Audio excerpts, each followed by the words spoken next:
Good morning, guys. Welcome back to the AJ Analysis channel. Another tactical preview. The international break is finally over. Manchester United are back. Is that a good thing? Is that a bad thing? I'm not too sure, but Manchester United are back. Back in action this weekend against Southampton. So, of course, we need to preview the game. We need to look at how Southampton can set up in this game, the ways that they will look to attack us, the ways they will look to defend us, and of course, from a Manchester United point of view, the ways in which we can hurt Southampton, the ways that we can nullify them, and ultimately, how we should set up for this game. Now, for today's stream, I have prepared quite a lot of stuff to go through. We've got clips, we've got different things about Southampton that we need to touch on. We've got a lot to get through, but before all of that, get in the chat and let me know how you guys are doing. How are you feeling heading into the game? Are you glad the international break is over, or are you worried about United ruining your mental health? I don't know, let me know. But get in the chat and let me know how you guys are doing. We've got some people to say hello to. Josh, good to see you. Troy, Matt, Ed, David, hope you're good. Option, Chad, good to see you all. Hope you guys are well. And of course, we have David with the gifted membership. David, thank you very much, mate. Very kind of you, as always. As always. He's always here in the streams, always gifting memberships. Thank you very much, sir. Guys, you know what to do. Get some love hearts. Turn the chat green. I even said it properly. Make sure to say thank you to David. FP, good to see you as well. Heart Zapper, good to have you in here, mate. Hope you guys are all good. The international break is finally over, and that means in terms of streams, best believe we've got a lot of them kind of locked and loaded, ready to go. United are playing 3 times a week now for the next however many months, so that's 3 streams a week guaranteed. We're going to have some lineup reaction streams in there as well, plus also some sort of like Monday morning review streams a little bit after weekend games. So there's a lot of streams on the way and also a lot of videos on the way. So yeah, all good stuff. All good stuff. Anyway, I'm seeing Southampton fans singing "Sacked in the Morning." You're getting sacked in the morning. Hopefully not. I will tell you guys, I have gone out of my way to watch all 3 Southampton games so far in the Premier League this season. And I'm confident. I am confident that United are going to win this weekend. I have seen the Southampton play style, their approach to games, and unless they change something drastically, I genuinely think they're quite bad. Sorry, Southampton. Sorry if there's Southampton fans in here. I don't like what Southampton are doing. I think they're quite poor. So I think United can have a lot of success in this game. In terms of the United lineup, currently what we have is United's last lineup, I believe, from the game against Liverpool, unless I've got it wrong. But I dare say people will want at least one change. Maybe a couple more than that as well. But we will come on to that. United has conditioned us to not be confident. Very true. I would say this is the most confident I've been for a United game since Ten Hag's first season. There wasn't a spell last season where I was as confident as I am for this game. Genuinely, yeah, I'm feeling good. I'm feeling good. One of the reasons I'm feeling good is because ultimately Southampton are in poor form. They've played 3 games in the Premier League this season. They lost 1-0 to Newcastle in the first week, despite Newcastle going down to 10 men about 30 minutes into the game. They then lost 1-0 to Nottingham Forest and were fortunate to only lose by 1, to be honest. And then they lost 3-1 to Brentford in a game that was just full of individual errors from Southampton. So first of all, Southampton are in bad form. But it's actually the teams that they have faced and lost to, which is actually quite interesting. Now, I didn't come up with this. This is something that I found on Twitter the other day. But I thought it was rather intriguing. What do you take instantly the second you look at this? Now, this is the direct attacks and direct speed of attacks from the Premier League so far this season. Now, of course, we're only 3 weeks in, so it's a small sample size. But tell me if there is anything here that immediately kind of springs to mind. What are you thinking when you see this? Obviously, we've got United in that kind of top right area, saying we are in the quick attack section. You know, we get the ball forward relatively quick. We like to be quite a direct team at times. But what's also interesting is if we quickly look at the 3 teams that Southampton have played already. Brentford, Forest, Newcastle. Brentford, Forest, Newcastle. Look what those 3 teams are. Forest are top right, in the same bracket as us. Newcastle are also in that top right bracket, same as us. And Brentford are right on that kind of fine line there. So Southampton have struggled early in the season against quick, fast, direct teams. And United are exactly that. So that's one of the reasons I'm quite confident. I do feel that there is a lot in this game that actually suits United really nicely. really nicely. One of the things about them, which makes me confident, is the starting 11. Now, I mean absolutely no disrespect by that. There's some good players in there. I'm a big fan of Ramsdale. I think he's a good goalkeeper. Howard Bellis, Walker Peters, Aribo brings brilliant energy to the team. Flynn Downs is a decent ball player. But this Southampton team, as we can see here, are a team that make sure they keep the ball. They play very slow. They play very short. They want to play possession football and work all through the pitch. Under any sort of pressure, they are going to stick to that approach. They want to move the ball through the thirds really slowly. And that, of course, requires immense technical ability at times. And if we look at the team, no disrespect to them, they're good footballers in their own right, but they're not the most technically gifted players you've ever seen. Burnley had a similar problem in the Premier League last season. When you try and play this modern approach, but you don't necessarily have the quality of player, it can leave you hurt, it can leave you burned. And we have seen that early on from Southampton. What we've also seen early on in the stream is MF Corp being an absolute legend, donating £2. Thank you very much, sir. Greatly appreciated. Hope you're well. Saying David Satule is a legend. Well, so are you, mate. So are you. You're both legends. But yeah, you're absolutely spot on. Thank you very much. Guys, you know what to do. I'm not seeing a green enough chat right now. When we see donations, when we see memberships, let's get that chat green. Green. Spam it. Spam the emojis in there. Anyway, what are we talking about? The Southampton team. Now, I don't know where to start, so to be honest, I'm just going to go to the first clips. And look at their approach, look at their tactical setup. I have a big problem with this Southampton team in most phases of what they are doing. Now, I don't want to come across as overconfident, right? Southampton might change something, they might tweak something. United ultimately still need to perform. But there's just so many flaws in this team, it's ridiculous. We'll start off with the back three. Three centre-backs building possession. Southampton want to do this. They want to dominate the ball. They're going to take their time. My first question I've got is just why on earth are these three centre-backs so close to each other? If you're trying to break a team down, you want your centre-backs nice and stretched, nice and wide. The reason you want to do this is because it makes it harder for the opposition to close down the space, right? So let's say the player on the ball in the middle here is going to pass here, for example, right? It's quite a small space to cover. But if we move ourselves a little bit wider, suddenly this guy's got so much more ground to cover. It is instantly more difficult when you are spread wide. Pause. But Southampton don't do that. They have their three centre-backs incredibly close to each other. Incredibly close. And what you can see is that for the opposition, in this case it's Nottingham Forest, it's really easy to mark all their players because they haven't opened up, the angles are quite small, so actually with just a fairly narrow front four, you can block off any sort of progression in this area. There is no hope of Southampton working this ball through the front line. And if we're thinking about how United can approach the game, keep this in the back of your mind when we come to our team selection. It's really easy to be narrow and compact against this Southampton team, but they're going to persist with trying to play the ball, and they just struggle with it. They really find it difficult to move the ball forward. And again, you can see it. They are so close to each other in these areas. And look how close all of these Forest players are. They're all super compact, and they've taken up all of the Southampton passing options. There's not a single passing option for them because the players are so close to each other. And I believe we've got a few examples of this in this particular game. We can see it again, just how narrow that team is. And it leaves the player on the ball, ultimately, with nowhere to go. If you just look at him real quick, who is he actually meant to pass to? There is no one in the centre of the pitch he can play the ball to. His right-sided centre-back here is so close that he's basically holding his hand. So he's not really an option. He's basically playing the same position. It's almost like when you play youth football, for example. You're told not to be sheep, right? Don't get too close to each other because then you can't pass to each other. Southampton have that exact issue. The players are too close to each other. And it gives the player no option on the ball. Again, this is ridiculous. Look how narrow these three centre-backs are. And therefore, how narrow the two Forest forwards can be. Knowing, again, they're completely shutting off all these options. And what it also means is that two players can actually essentially do a job of closing down four at a time because they're so close to each other. It means the distances are much smaller, so it's much easier to get about and be busy. We've got the front two here, applying pressure, and they are going to cover all four players here by themselves.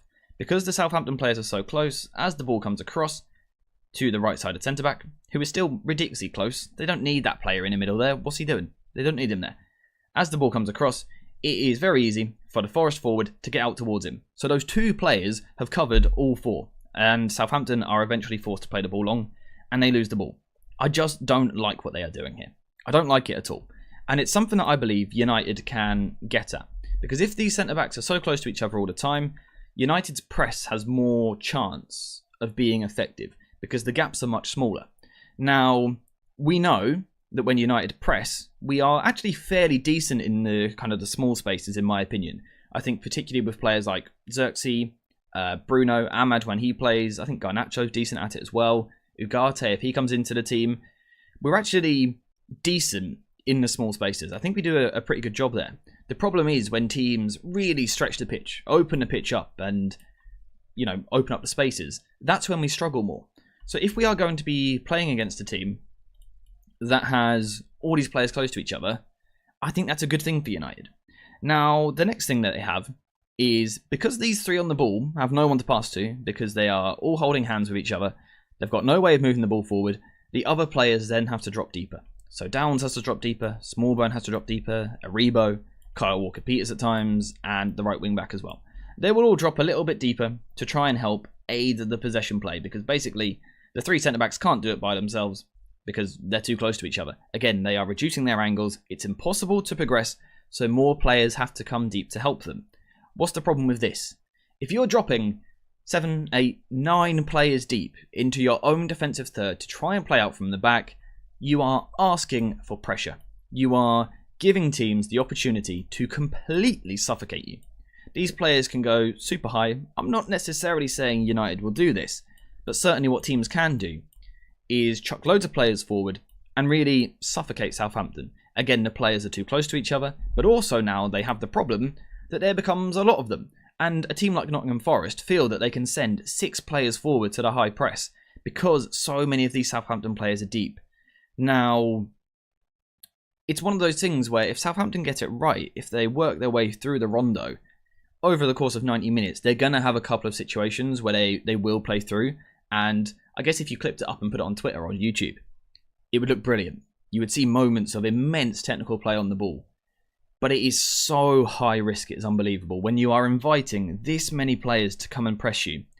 And again, we're looking at the quality of personnel that Southampton have got. Do they have the players that excel in these deeper areas? Not really.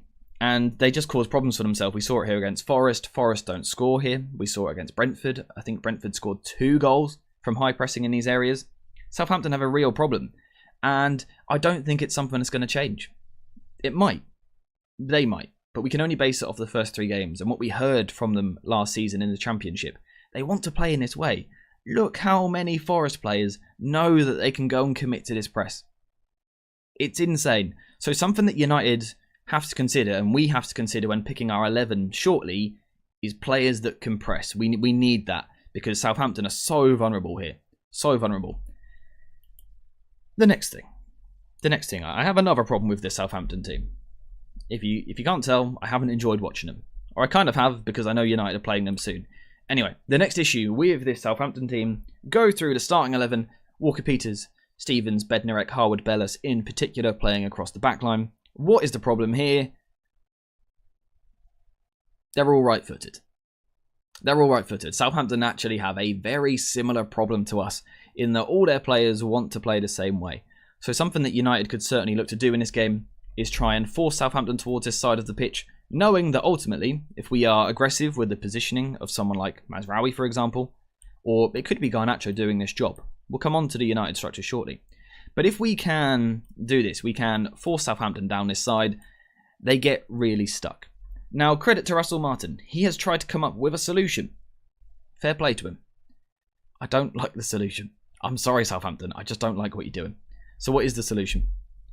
They start doing this. You'll notice they now have 2 centre-backs, because Kyle Walker-Peters up here is actually the wing-back. Where's the other centre-back? He is now playing a midfield role. He steps into this area. You could call it a John Stones position. You could call it a John Lukumi position. He's played there before. A Urian Timber position. He's played there. Lissandro Martinez could maybe do it. Jack Stevens? I don't know. He doesn't strike me as the most press-resistant, drop of the shoulder midfielder that I've ever seen, because he's a centre-back. And when he receives the ball in these situations, on this occasion, he actually does really well. I've got to give him credit. But do you trust him really regularly in there to be playing with his back to goal? with someone like Bruno pressing behind him. It could be Ugarte. We'll come on to that shortly.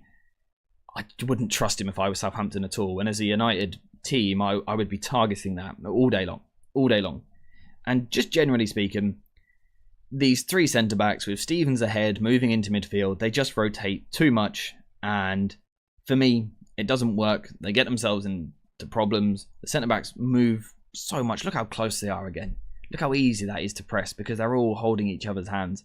If United are remotely coherent in the pressing structure, we should be all over them. We should be all over them. Now, I'm just quickly going to read through the chat, catch up on some messages, because my rant with Southampton is going to continue. I do have another problem with their approach that we will talk about. But what are you guys thinking? What are you guys thinking? First of all, actually, we've got 50 gifted memberships with Nuruddin. He's just casually popped in and dropped in on us. Nuruddin, thank you very much. Very kind of you. 50 of you guys who were not members before are now members because Nuruddin has gifted them to you. Out of his pure generosity, 50 of you are now members. So please make sure to say thank you. And everyone else, even if you didn't get a membership, make sure to turn the chat green. Spam some love hearts in there. We've got all the green names now. We might as well have some green love hearts as well. Nuruddin, thank you very much. Hope you're good, brother. And then we've got MF Court with a £5 donation. Thank you very much, sir. Greatly appreciated. Saying a fantasy question. Based on his defensive stats, could Anthony make a decent left back if he wasn't so petulant, or even inverted right back? Inverted right back I probably wouldn't go for, just because for me personally, I like a left foot on the left, a right foot on the right, particularly at fullback. Could he play left back? I honestly think it's probably his best opportunity of getting into this United team, which maybe doesn't say too much for him. You know, unless we see injuries further up the pitch. I don't hate the idea. I do wonder if a wing-back role would suit him more, because it does still give him that license to get forward, and perhaps crossing on his left foot could be quite nice from there. But yeah, obviously we saw glimpses of it last season in the FA Cup. He doesn't seem too fond of the idea himself, but I'm not against it. I don't hate it, because we do have a left-back problem, and I think Anthony can be a solution here and there, but I wouldn't expect it long-term, I don't think. But thank you very much for the donation. And then also, we've got another donation from Nuruddin as well. Just legendary. Thank you very much. But I've lost it. Where's it gone? Forgot to chat because I thought this was a video. Yeah, that's why I need to quickly start reading the chat. So, my problem with Ten Hag is that sometimes he gets his selections wrong. Example was playing Casemiro as a defensive midfielder versus Liverpool. Yeah, we're going to come to how United can approach the game shortly, because we've seen so far, and I'm not finished yet, that Southampton have a lot of weaknesses. If United can get the team selection right, we can be all over them. All over them. Can someone please gift me a free membership? You can't choose who they go to. It's completely random. This game doesn't matter. It's an interesting take. I believe we are in the Premier League and desperate for points. We've got 3 points out of 9. I honestly, rather than saying this game doesn't matter, I would say it is a must-win football match. United simply have to win this game. If we don't, you might see an angrier side of me in my video on Sunday. Or Saturday night. Whenever it is. Good morning to you. Good morning, sir. Hope you're well. I looked at the BBC Football website. Anthony wants to stay and fight for his future. Yeah, I'm not surprised to hear that. I wish him the best of luck in that, I guess. Rashford starts again, question mark. This is actually just our lineup from the last game. We haven't come to discussing United's setup yet, so we'll come on to that shortly. The standards are so low, I'm sure he'll get a goal assist this game, and then he'll go back to being average for the next 2 weeks. You see, when we come on to predictions later, I am not going to predict a Rashford goal, because I've done it every week, and it hasn't worked. So I'm not predicting a Rashford goal this week. Is there anything else we need to catch up on? You know what? If there is, quickly whack it in the chat now. I noticed that Maguire didn't play in the England game. Is he going to be benched or not evolved at all? I believe that was simply rotation. I think the England manager wanted to play different players. If you noticed, the whole centre-back pairing was changed. 3 of the back 4 was changed. I don't think there's a Maguire issue. As far as I'm aware, he's fine. Can Casemiro-Ugarte pairing work? It can. It's not the most expressive. It's not the most fun on the ball you'll ever see. But I think it can work. He's actually scoring tomorrow, 100%. Yeah, my plan is, if I don't predict him to score, he'll score. So I'm kind of like reverse psychology predicting him to score. So we'll get onto that. Anyway, I do just quickly want to finish up with Southampton on the ball. Because I've got one more issue with the whole team. The whole thing that they've got going on here. We've already discussed all these players dropping deep. The 3 centre-backs being narrow, being the cause of that. Dropping these centre-backs deeper. Stevens then moves into midfield. Centre-backs are rotating all over the shop. They're all right-footed. They all want to move inside. The next problem is they just have no focal point up front. Brereton Diaz wants to move to the left wing all the time. Because they haven't got a left footer down this side, Diaz feels the need to drop deeper into this position and get his back to goal. We've seen Rashford doing it this season for United, right? We've seen the problem with this. Brereton Diaz does something very, very similar. Which means, if he ever does get the ball, if Southampton ever kind of do get out of their shape, they do play out from the back, there's just nothing going forward for them. Absolutely nothing. I don't really know what their plan is. I don't understand it. Oh, yes, David. I apologise. I'll be on that. By the way, guys, David has linked the Discord server in the chat. I will now pin it. Hopefully it's done that. Sorry for the delay on that. Join the Discord. Completely free to join. Everyone is waffling in there 24/7. There's some great chat about United, team news, transfer news, scouting, the academy, gaming. All sorts of discussion goes on in there. So if you're not in the Discord, join it. It's completely free. Just one click. Get yourself involved. Yeah, go check it out. Anyway, back to Southampton real quick. They're playing out from the back. Brereton Diaz is forced to drop to the left-hand side. He's moved away from his striker position. He's going to get the ball eventually, I believe, in this move. He receives it on the left-hand side. And if we just look in the middle, there's no one. There is someone like here, just behind me. But in terms of actually occupying those centre-backs, no one. Zilch. Nothing. Even the central midfielders don't really push that high. This is another reason why Southampton play so slowly like we saw earlier. Because they don't have the players forward quick enough. Because they're all so deep, they can't move forward quickly. They physically don't have the option to do so. It isn't available to them. And again, it does cause a problem for them. Got another situation like it here. Walker Peters on the left-hand side. Taking that touch with the right foot, as you can see. He always wants to do that. Going to carry the ball forward. Brereton Diaz, once again, has moved away from his centre-forward position all the way to the left wing. And as the play moves on, there's no striker. Smallbone is trying to get there from midfield. But realistically, those centre-backs have got quite a nice, easy job. Quite nice and easy. Southampton, because of their approach, it almost looks like they play with less players. It doesn't make a lot of sense. And then again, here, they've actually moved the ball forward on this occasion. There's no one in the middle. That's all. You've got one striker playing behind me. And you've got the other striker playing up that way somewhere on the left wing. Over here. It just doesn't really work. It just doesn't really work. Because again, it leaves them with a lack of runners in behind. A lack of player occupying the centre-backs. Just a lack of threat. I don't like what they're doing at all. So, my big message to Erik ten Hag for this game would be, if you, sir, can get your press right, you can absolutely destroy this Southampton team. Because like Simon has said there, we can't afford to get a hat-trick of league defeats. We can't. This is must-win. I genuinely believe that. I'm labelling this as a must-win game. If we don't win it, unless it's because of something freakish happening, if we don't win, serious question marks. We have to win this football match, and I'm confident that we will.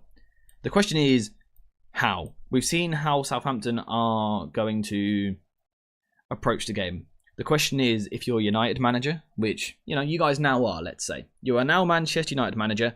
Defensively, let's focus on that initially. How are you going to set up to press this Southampton team, to expose all of those weaknesses? Now, the fun thing about this is normally we look at United's defensive approach as like a damage limitation. How can we plug gaps? How can we stop the opposition hurting us so much? That's normally the approach we have to take. Today, I feel, and this weekend, we've got an opportunity to go, Southampton are weak. Let's get at them. How can we press them? How can we dominate this game? Can we be aggressive? Or do you want to sit in a mid-block? That is also fine. But I feel that we can talk about United's defensive structure for once in a positive light. How we can be proactive. Not how we're going to plug gaps at the back, but how we can actually go hurt them. That's what we should be looking at, in my opinion. So first of all, get in the chat and let me know which personnel you think are going to suit that. Do you want De Ligt at centre-back because he's aggressive, he's front-footed? Do you want a change at full-back, although we're probably limited? Do you want to change one of the midfielders? I don't know which midfielder you could possibly want to bring out of the starting 11. I can't think of one. But you might want to change a central midfielder. Maybe the attacking setup as well. Maybe you want something different up front, the wingers to change. Get in a chat and let me know what you think. And then also the structure as well. Chad, thank you very much for the 9-month membership. Like Callum, the pregnancy is complete. I'm happy for you, man. Congratulations. Thank you very much, though, for the support. It is always appreciated.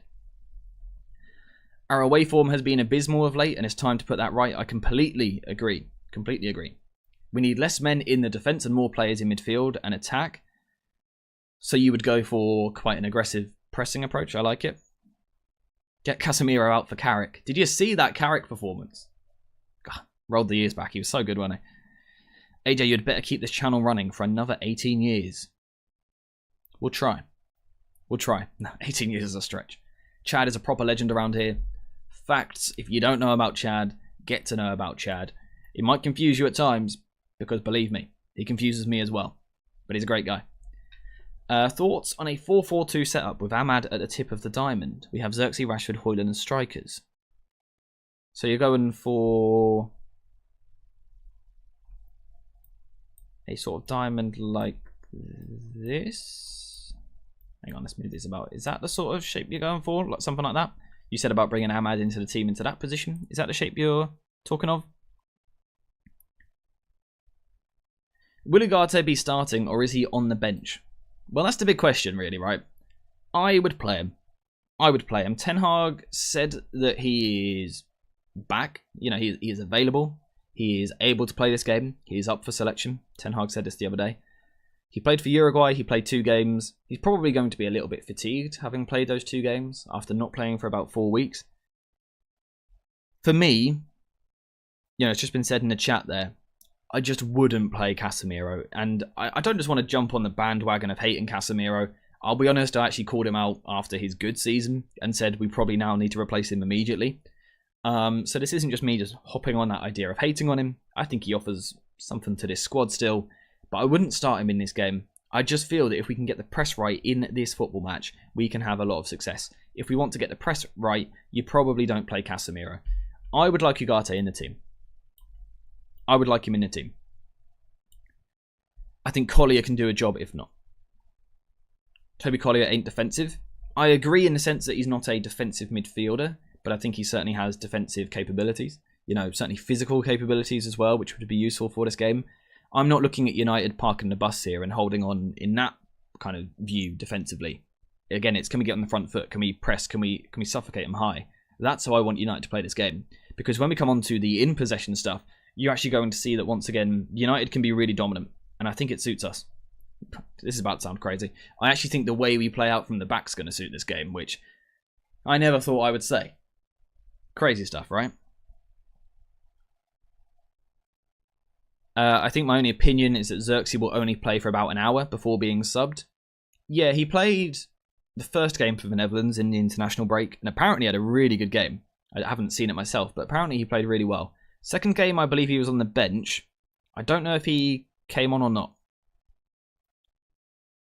A good game for both to pick up the rhythm of the squad in a proper match day scenario. Yeah, I completely agree. I think this is made for Ugarte to play this game. Why do I say that? Well, basically because of everything we just discussed, right? How they like to play towards the left-hand side if they can, but then for some reason, once they've played to the left-hand side, they're then overcomplicated in their rotations. They're all right-footed. They all want to come in field. That's the key here. In field. Now, if they want to play in field into these areas, we want someone in this position who is aggressive, a good dueler, and can be there, intense in the press. We happen to have someone who kind of fits that criteria. His name's Ugarte. I think he could be really ideal for the right centre midfield position in this game, pressing this side of the pitch. I would really try and encourage Southampton this side. Encourage them this way, and then squeeze them from there. We can discuss how you do that exactly in a second, but I think you get Ugarte this side of the pitch. Brereton Diaz is underrated. He can be a handful. He certainly can. He's a decent player. Always done really well in the Championship. The problem he's got for Southampton is he starts up front but then moves over here, and no one really takes up his position. So it leaves them a little bit light. I think if I was United, I would Do you stick to the 4-2-4 press? I guess that's the first question.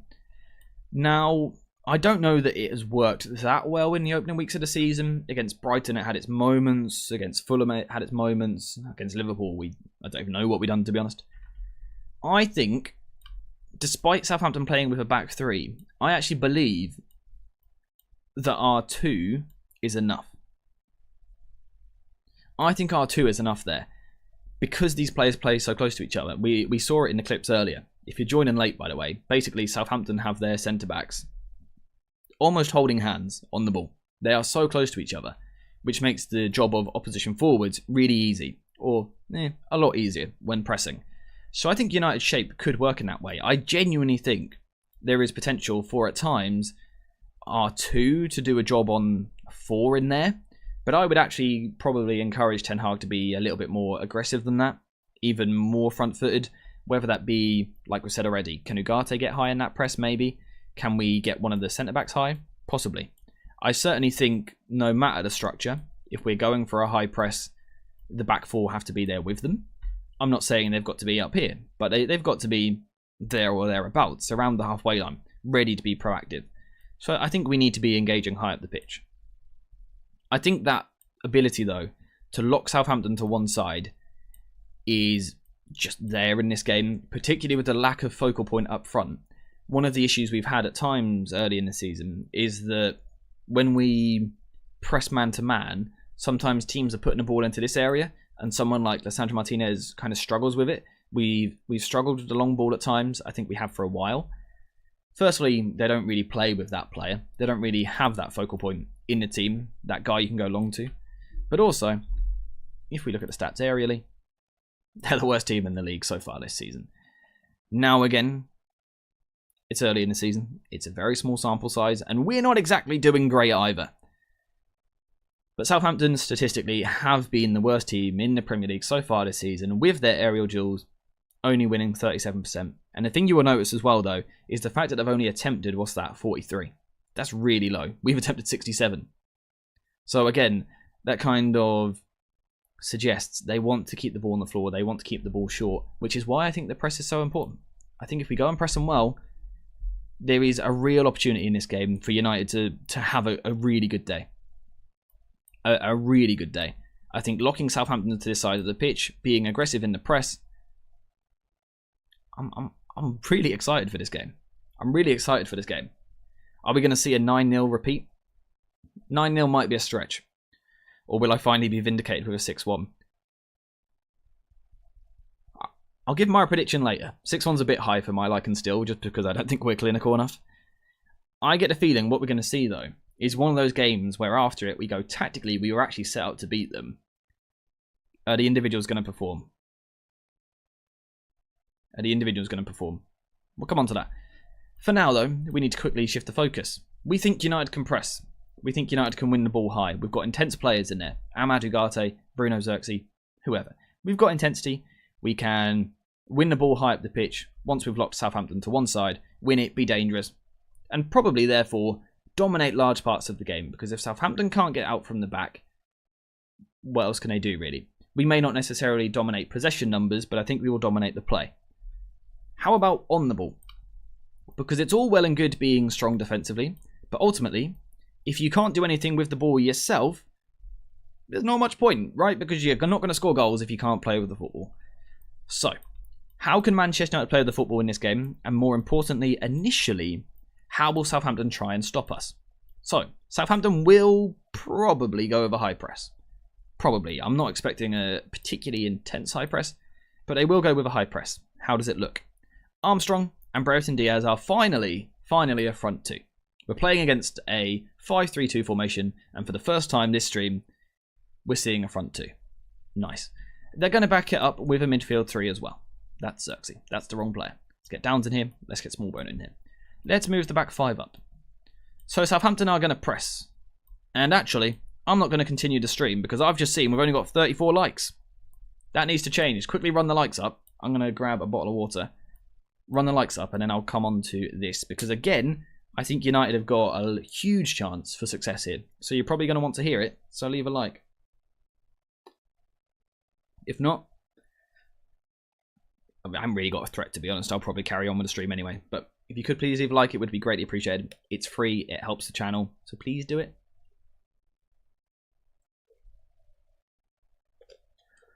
Bottle of water. Bottle of water. Is that better?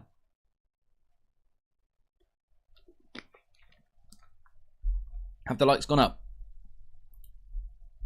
Oh, they're getting there. Keep going with the likes. We actually had more gifted memberships than likes. That's not okay. That's not okay. Get those likes going, guys. A little bit more. Just a couple more. Just click the like button. It's this little thumb thing, I'm pretty sure. You just tap it or click it. It costs you literally nothing. Someone just unliked. Okay. I've had enough of you lot. Anyway. Southampton pressing. United playing out from the back. United will want to play out from the back, I would hope. I think we saw in the Liverpool game, even though we weren't particularly good, we did seem to see a we did seem to see a persistence with playing out from the back, even if it wasn't always good. I like that we kept trying to do it. So that's a good sign. I think United will persist with playing out from the back in this game. Can we have success in this? Yes. Why? Well, initially Southampton are going to press with 5 players. We've got the front 2, Armstrong and Brereton Diaz. Aribo, Downs and Smallbone are going to back up the press. And early on, there will be an intensity to the way that they do this. They will be quite aggressive at times, I think, based off of their first 3 games. Because again, they want to be the modern side. They want to play out from the back and they want to press up the other end. And early on, this might cause problems for United. Because there's 5 players pressing with intensity. We don't always have the most press-resistant players on the football pitch. So it might be a problem for the first 10, 15, 20 minutes. But realistically, if these players are as good as we think they are, and we gave them quite a bit of credit the other day, and also if Ten Hag is as good as what he should be, we should find a hole in this, okay? Because it's fairly obvious. They want to force you one way. They want to lock you to one side of the pitch. So let's go wide to Diogo Dalot. What happens from here? The midfield 3, those 3 across the middle, are going to shift across. So Smallbone will come out of midfield, and he'll go to Dalot. Downs will move over to Kobbie Mainoo. And Aribo will move on to Ugarte. Like so.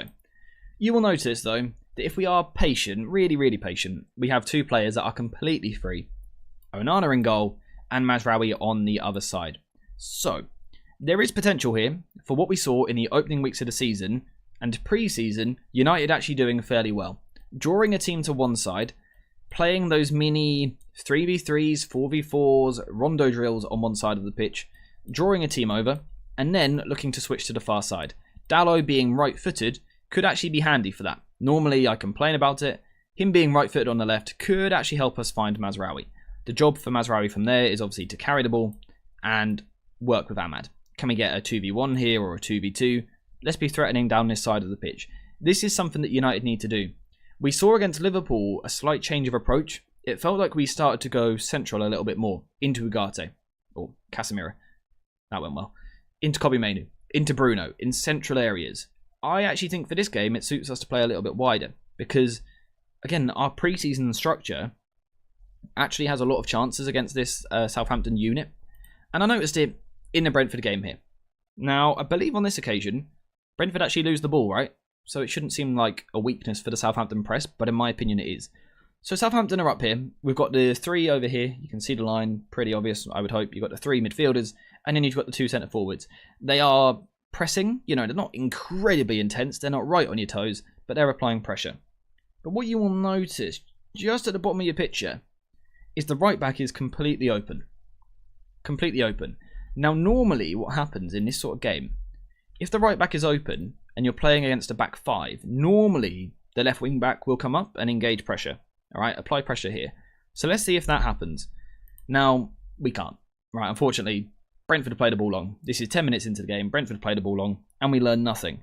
Except we do, because we see as the ball goes long, there is a nice shot momentarily where Walker-Peters, who is blocked by myself once again, is still deep. That is the left wing back. So that means, had Brentford been patient, had Brentford tried to play out from the back, this guy had all this room if they were successful. They didn't try it on this occasion, but this room is there. So we've seen 10 minutes into the game. There is a slight weakness there. Southampton are 1 man down in their press. Early on, Brentford don't really take advantage of this. But if we skip forward in the game to the 39th minute. We're now 39 minutes in. And again, Southampton are pressing with the same shape. We've got this 3 in midfield, and then we've got the front 2. Brentford have now clocked on. They have now learned what is going on. So, Brentford choose to play the ball down the left-hand side. They work the ball towards the left. That's exactly what they done last time. But last time they then couldn't play from there, right? This time they go down the left and they get the second ball dropped deep. Now you know that this is a tactical plan, and you know that Thomas Frank has actively noticed this because this guy here on the ball, I think he's the left back. He plays this pass first time like, without even looking. He doesn't get his head up once. The ball drops, he just yeets it, to be honest. Because they have now realised the amount of space, as you switch it, that is over on this side of the pitch. This guy is open because Southampton, whilst they press with a reasonable intensity, they're not on you enough, considering they're leaving a spare man free over here. And of course, when this happens, you can then carry the ball forward, you can progress, yada yada.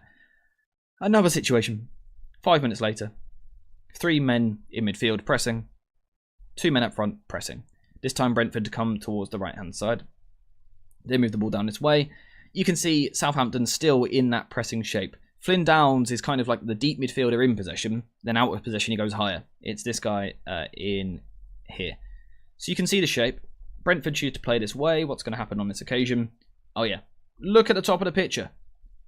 That guy is free. And on this occasion, Brentford had about 4 or 5 cues where they really should have switched to play. They dilly-dally on this ball so much. They should have just switched it because he had so much room, and for one reason or another, they just didn't. You get the ball out to a left, please. They didn't, but we can still see the weakness. Fast forward to the second half. Something must have changed, right? Southampton have surely seen that problem and are going to adapt. You would think. No. Front 2, pressing. Back 3 support, midfield 3 supporting them. Flynn Downs once again being aggressive with his positioning. And you can move the ball to the far side, past his front 2. Whoops, I went the wrong way. You can move the ball to the right-hand side, past that front 2 with a risky pass, but we've got Onana in goal. He can do it. And then the right centre-back has all the time in the world. And you know it's part of the plan because look at this guy down here. He's absolutely loving it. Again, I'm not sure who it is, but he just stands there and just applauds for like 10-15 seconds. You can tell this was something that they noticed in the Southampton game, and they look to take advantage of it. And then this guy on the ball can obviously carry the ball forward. And this is where it starts to become dangerous from a Southampton point of view. It's where they've got a problem defensively. Because if we now move to this game against Forest, it happens higher up the pitch as well. Which means fullbacks on the far side have so much room. So much room to receive the ball. You can get outside of the Southampton shape really nicely. And then you can carry the ball forward. What have we got here? A 1v1, which could certainly be a 2v2. Sounds familiar. We've seen that somewhere before, right? That's what United should be looking to do. This is 20 seconds later, I believe. Let's have a look. So this is 31:38. This is 31:56. So it doesn't work for Forest down the right-hand side. But they realise, actually, you can also just go to a left and have the exact same thing down this side of the pitch as well. Because the left-back is also free. And he can get the ball. And now suddenly, 30 seconds later, we've got the same situation on the other side of the pitch, and you can go 1v1 turned 2v2. This is why, when it comes to team selection for this game, I'm playing this man. I'm playing Ahmad. He may not be the most direct runner. He may not be the most powerful athlete. He may not, be that proper drive over 40, 50 yards. Maybe not. But if we are utilising a game plan here where we are trying to work 2 versus 1 and 2 versus 2 situations out wide, we're not necessarily focusing on the central play so much.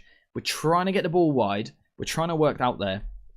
I just think you play Ahmad because I think his decision making, his linking play, his timing of release, his combination play is just better than our other wingers.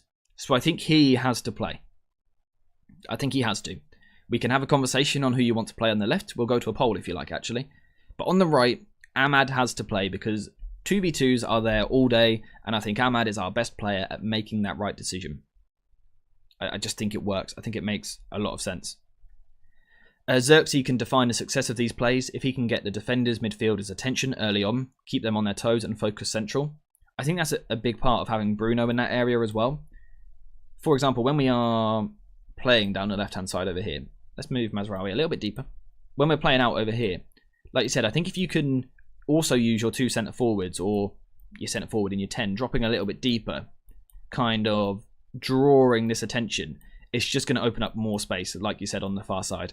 So Xerxes almost doesn't actually always need to get the touches, but his movement alone can still be really effective. And like you said, actually essential to these movements. Because you can drag the attention. And again, if Southampton was super aggressive here, like this, you could say it's then difficult for United to play the switch. It's difficult for United to get back. To work it out from the back, sorry. But because Southampton are just a couple yards off, they just leave the room there. They just leave the room, and it allows you to find that switch. Or that option to go back to Onana, and then from Onana, these guys are going to take a bit of time to get across, inevitably. And again, we can fire that ball out to the right-hand side. I think Dallow's important for us. I think Onana's important for us in this game. I feel like I say that a lot, and we don't always see it. But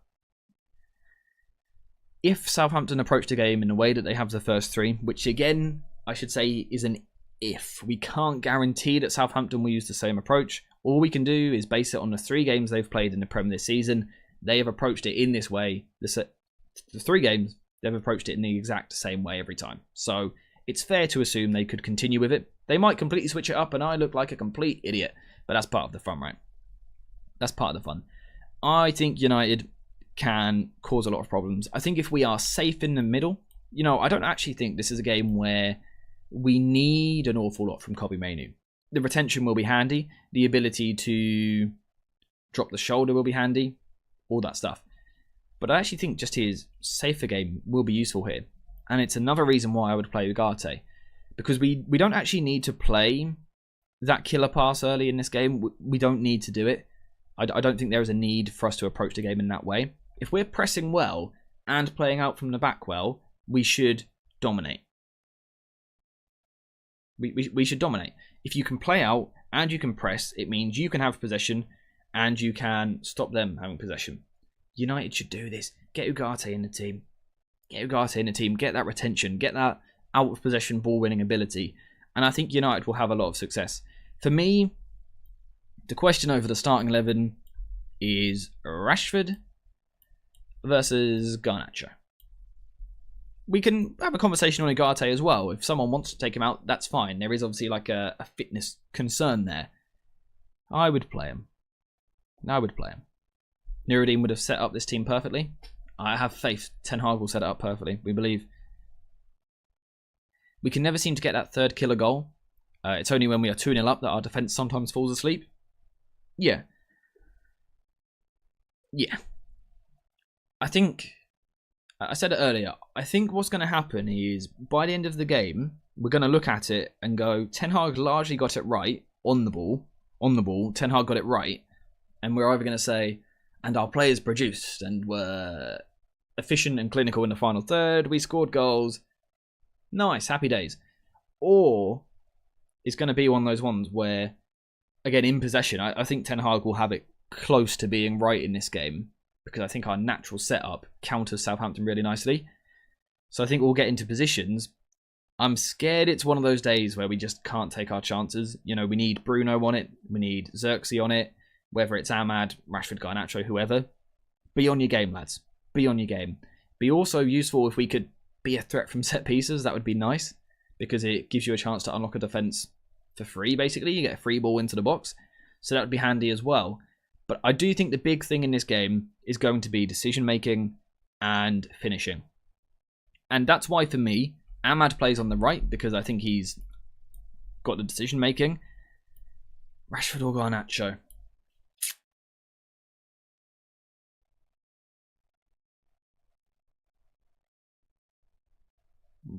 I think I would go Rashford if the game plan is to play out like this.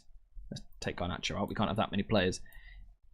If the plan is to play out down one side, draw him in and then switch, I think Rashford makes sense because we saw in pre-season that he can play that pass. But even if he's not the one playing the pass, I think he's just a little bit better under contact than Garnacho. And I guess if we're looking for lethal finishing as well, you would expect Rashford to be better. So I think tactically this one suits Rashford. I don't even think this is about form or who's the better player. I think Rashford makes more sense purely from a tactical point of view. Ignore who you prefer, who you think's better, more potential, the attitude you're like, I don't care. Tactically, the profile that Rashford is, I think suits his game a little bit more than what Garnacho does. Garnacho, definitely get him on. Definitely get him on. That can be on the left or on the right. Get Garnacho on the pitch at some point. But I don't think he starts. I don't think he starts. Xerxes, I would assume, starts. Do we have Mount back? We don't, do we? We don't have Mount back yet. Luke Shaw's not back yet. Hoyland's not back yet. So I think, once you've kind of had that conversation on the left, I think the rest of the team picks itself. Apart from Ugarte. What do you reckon? Do you start him or not? I personally would, but I do understand if Ten Hag doesn't, because he hasn't played a lot of football. He's then played 2 games in 3 days, met up back with the squad late, and then has a 12:30 kickoff on the Saturday. I can see why you wouldn't play him. So it's not going to get uproar from me if he doesn't start the game. I personally would, though. I wouldn't play him for 90. I don't think that would be the right thing for him in terms of his current physical level. But I would start him, and 60 minutes, can you get him off? Can you get Collier on? Someone like that. And I think that would be my sub as well. Again, no offense, Casemiro. But if Ugarte is doing a good job with intensity, we want to replace it with intensity as well. You reckon Ten Hag won't start him, but probably give him 20-30?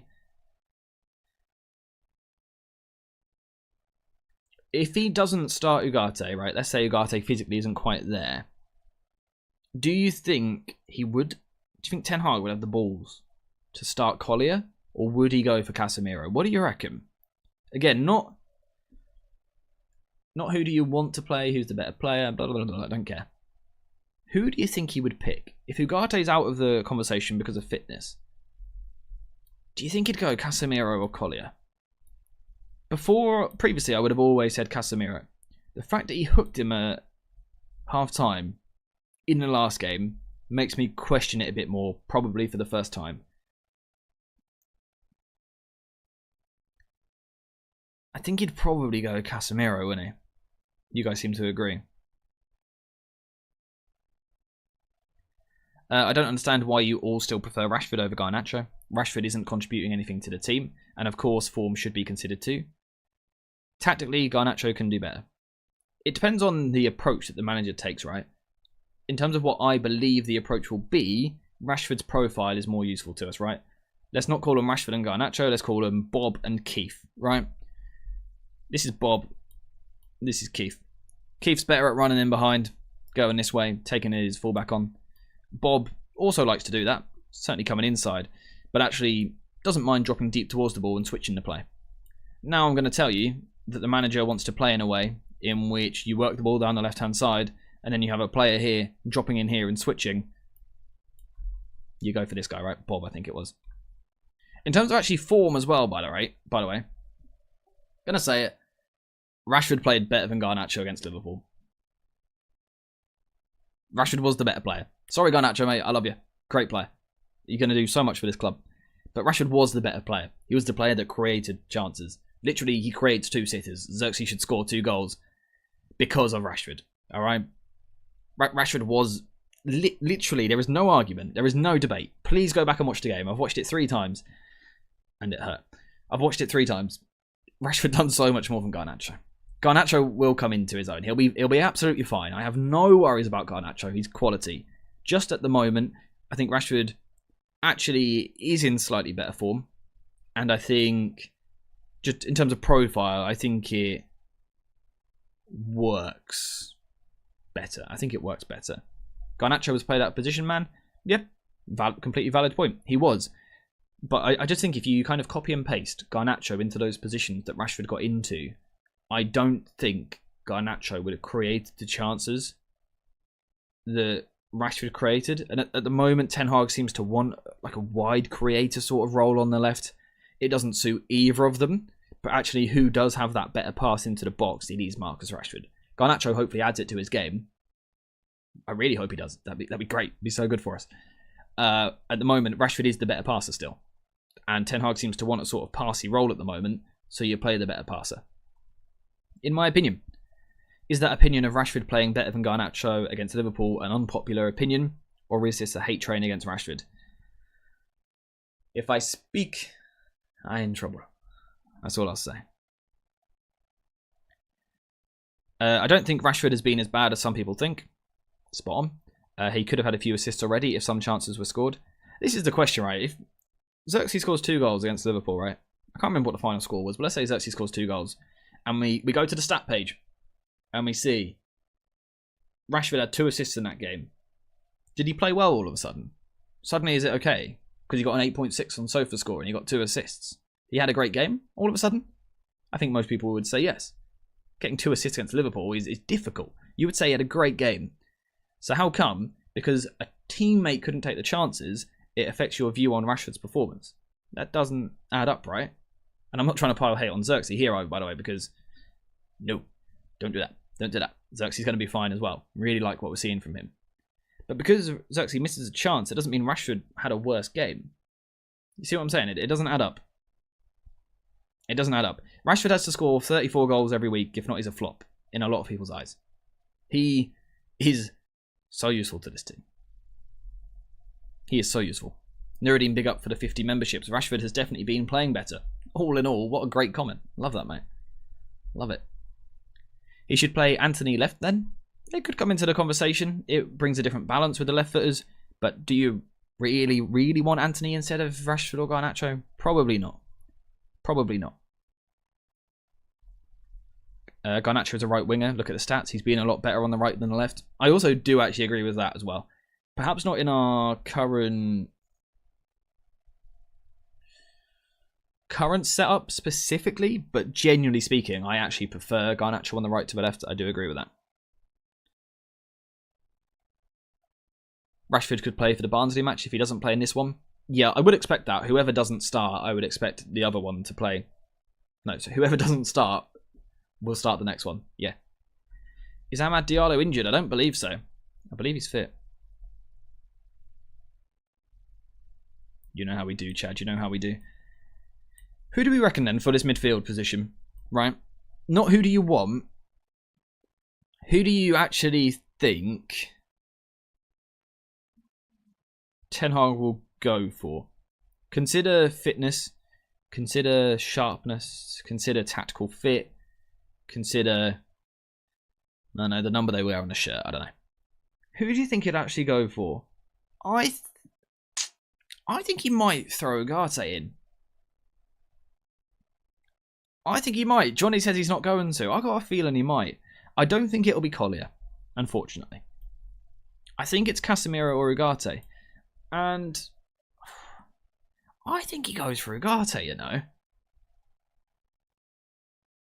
I wouldn't be at all surprised if Casemiro plays, don't get me wrong. I've got a feeling he throws Ugarte in. He played those 2 games for Uruguay. If he can play for them, he can play for us, right? Granted, he's probably a little bit tired. Give him 60, get him off, protect him, wrap him up. It's a nice game for him to come into. Maybe he can have 20 against Barnsley as well.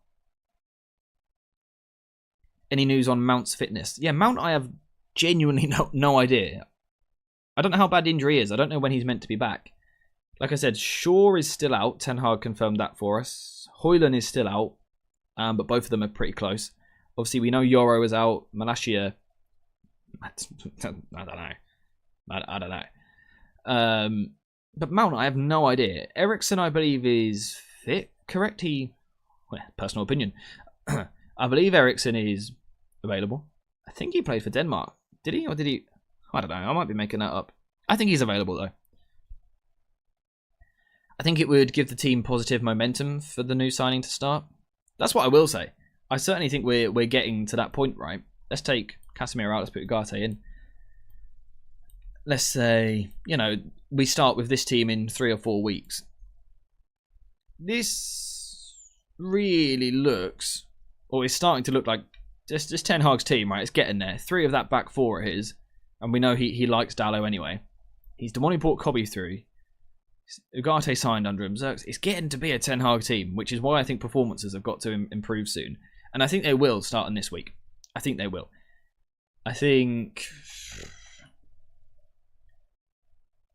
people might get baited a little bit by the performance, because I'm really confident. I think we're going to win like 3-0. There you go. There's my score prediction. I think we win 3-0. I think Bruno scores a penalty.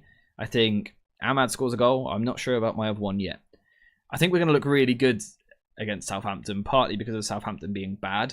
I'm a little bit worried that there's going to come down from that in the next couple of weeks. But I actually think we're going to be quite fine in this game. Is Southampton a good possession team? It depends how you define good. They want to be a possession team. You can see it in the graph there.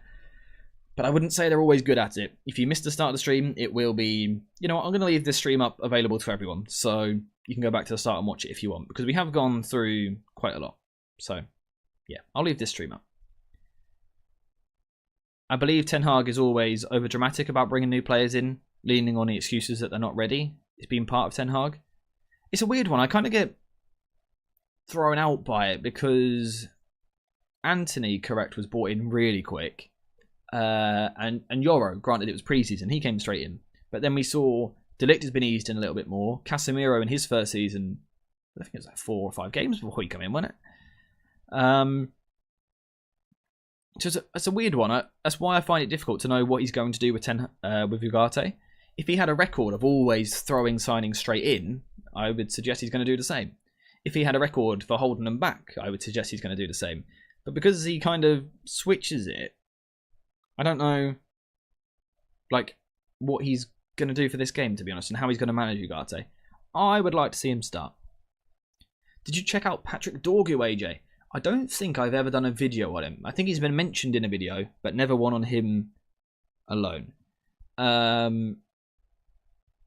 Been linked though, and I want to watch left backs because we do need one soon. So there will be a video at some point. I can't give you much right now, but yeah, there'll be a video at some point, 100%. He brought Mazraoui in for the first game against Fulham. Yeah, exactly, and what he signed like 2 or 3 days earlier. Did Ugarte have a pre-season? Or not? Obviously, he would have got back from Copa America fairly late. Yeah, he is a good player. Yeah, I've seen a decent amount of him. Sorry for the all caps. You are forgiven, sir. Don't let that happen again. What positions do you think we need to finish next season? Can we win the league with Rashford? Can we win the league with Rashford? Yeah. If you got a player who can produce 20 to 25 goals in your team, you can win a league with them. 100%. I think we're getting closer to a team that can win a league. I think we're getting closer, but I think we're still a way away. I think we're a few seasons away from a proper league challenge. 2026 at the earliest, I would probably suggest. But yeah, can you win the league with Rashford? Yes. It's like the can you play possession football with Rashford? Yes. Can you play possession football with Bruno Fernandes? Yes. Can you play a high line with Maguire? Yeah. Or yeah, you can. You can. We're 7 players away. Yeah, we're getting closer, right? You've got to consider in 3 years, 2 to 3 years, how good's Kobbie Mainoo going to be by then, by the way? That's exciting. How good's Ahmad going to be? Xerxes and Højlund will have developed. Garnacho. But we've got a nice developing squad. Give it, like you said, I think 2026, 2027 is when we can start to talk about a proper title challenge. Will Rashford still be here then? I don't know. I would like to think so. Will Bruno be here by then? Perhaps not. Perhaps not. I would really like us to get 3 points away. Yeah, you said we drew with them last time, right? Yeah, in March last year. I think we're going to win. Let's do that real quick, because it's 12:05. We've gone on longer than we normally do. Score predictions. Score predictions.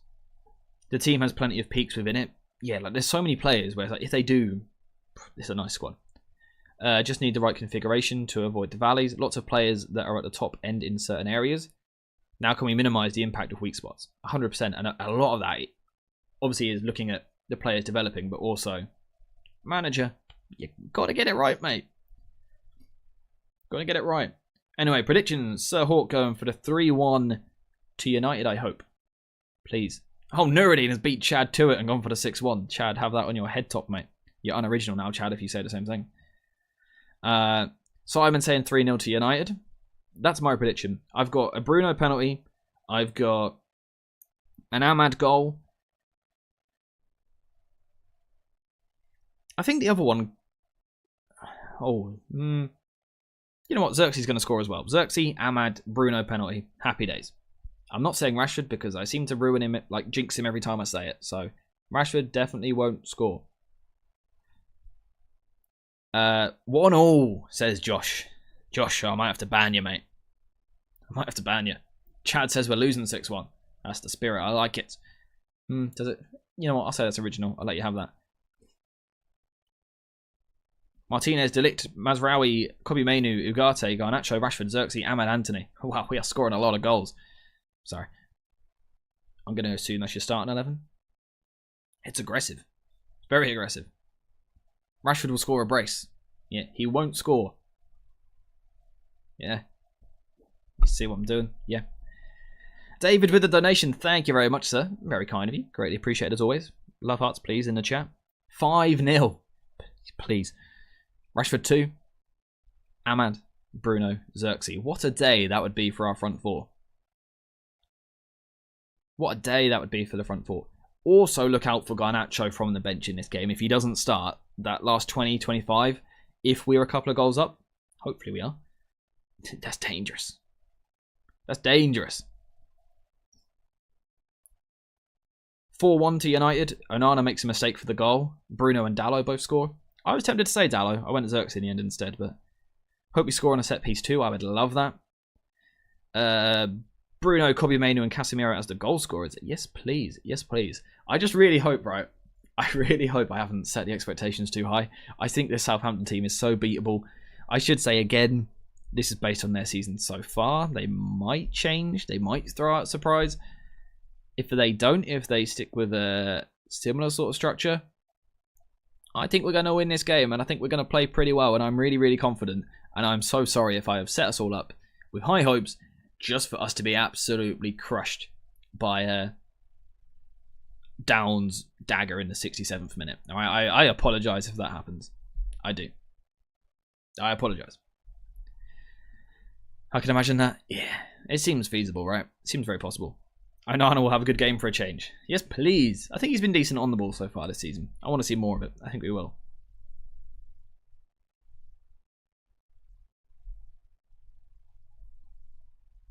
Just reading through any other comments to see what we've missed. Just scrolling up a little bit.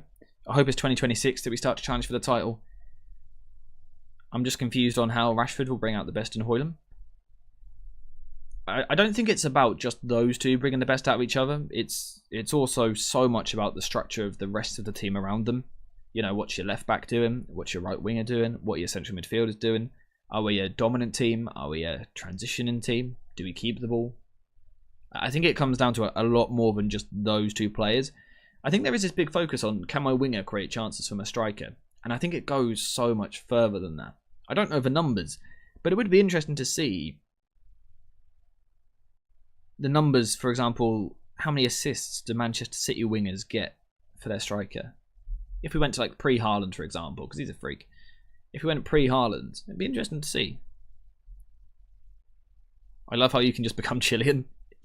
Yeah, I don't know what's going on there. I nearly made a comment on it earlier, but decided to avoid it. Yeah. They have won 7 times. We have won 68 times. We're going to cook. We're going to cook. I'm confident. I'm confident. We win 3-0. We win 3-0. By the way, I should say, I'll be back here tomorrow live at a similar time because I will be doing a stream for like a lineup reaction. Team news coming out. It might be a shorter stream because obviously I don't want to repeat myself in tomorrow's stream. You know, so unless there's a big surprise with the team news, it will be difficult to talk for ages. But I will definitely be live again, unless something happens. I will be live with team news reaction. And then also, my video on the game should be out tomorrow night. So, what, kickoff's 12:30, I believe. Hopefully by, I don't know, 6, 7 p.m, maybe 8 p.m, I'll have a video out on it. And then, hopefully, providing United win, I would like to pick a player who performed well in the game, again hopefully, and do a video on them on the Sunday morning as well. So that's the plan for the content over the weekend. Then Monday, we're going to do a sort of like reaction stream, kind of like a fallout, post-match thoughts, general how are we feeling, Monday morning, kind of reacting with the final thoughts to the Southampton game. So yeah, that's the plan over the next few days. And then we lock on to Barnsley in the next game, and then Palace, and so on and so forth. So yeah, there's lots of content coming. If you want to be here for the content, make sure to subscribe. If you get notifications on, that's even better, because you get told when I upload or go live. But apart from that, I think we're finished for today. Before you leave, if you could quickly leave a like on the stream, it'd be very kind of you. But also make sure to join the Discord server. It's linked at the top of the chat by David, so make sure to join. Loads of people in there. I think we're getting closer to 400. I'd love to hit that by the end of the year. It's free to join, so go get involved. But I think apart from that, we are finished for today. There's no video today, just because I don't think there's anything to talk about really. But hopefully, a positive performance tomorrow brings us content, brings us joy, brings us happiness. We can dream. Yeah, we're finished there. Thank you guys very much. Thank you to everyone who's kind of sat there quietly, just minding their own business. Thank you to everyone who has been involved in the chat. Absolute legends. Thank you to everyone who has liked the stream. I've got 94 likes. Thank you for the gifted memberships. Legends. And the donations, of course. And just for being legends. Thanks for the support as always. But yeah, we are finished there. Thank you guys very much. Hope you have enjoyed it. And as always, I'll see you in the next one. The stream's going to stay up though. So if you've only just joined, you can watch it back. Yeah, just thought I'd say that. I'll see you in the next one.